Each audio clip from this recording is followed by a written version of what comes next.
Visa নিতে ইউরোপীয় ইউনিয়নে 27টা দেশ আছে, 7টা দেশের রাষ্ট্রদূত আছে, বাংলাদেশের দূতাবাস আছে, আর 20টা হলো ভারতে। ওই সব দেশের ভিসা নিতে ভারত যাইতে হয় আমাদের। সেই 20টা দেশের রাষ্ট্রদূতরে এই বিপদের সময় মার্চ মাসে উনি বাংলাদেশে ডেকে নিয়ে আইছে।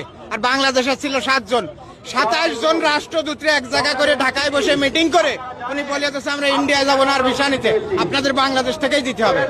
27 দেশের রাষ্ট্রদূতরে এক জায়গা করেছে দিল্লির থেকে এনে, যা পৃথিবীতে কারোর দ্বারা কোনোদিন সম্ভব না।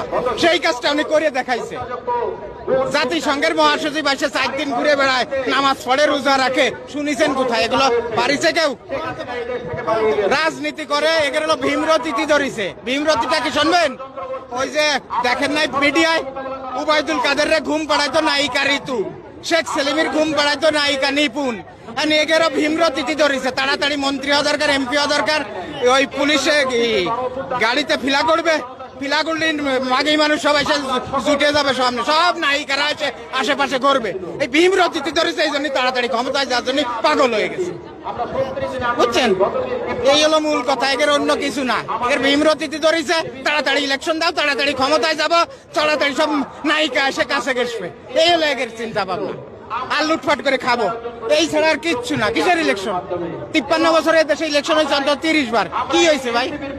যে দেশে ভোট বিক্রি হয়, রাত্রে ভোট টাকা দিয়ে আসে, সকালে তারে ভোট দেয়। যে দেশে পিস্তল দেখা আসে যায়, কালকে আমারে ভোট না দিলে তোমার খবর আছে। যে দেশে ভোট কেন্দ্রে যে জাল ভোট বাড়ে, যে দেশে ভোট না হলেও ভোট সেন্টারে যাওয়ার পরে কাছে আপনার ভোট হয়ে গেছে, ও ভোটের আমার দরকার কি?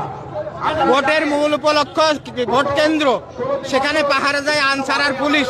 সেই আনসার পুলিশ নাই দেশে। যতদিন আনসার পুলিশ গঠন না হবে, তারা সক্ষমতা অর্জন না করবে ভোট কেন্দ্র পাহারা দেওয়ার, ততদিন কোনো নির্বাচন না। শেষ। হ্যাঁ, নতুন বাংলাদেশ চাই।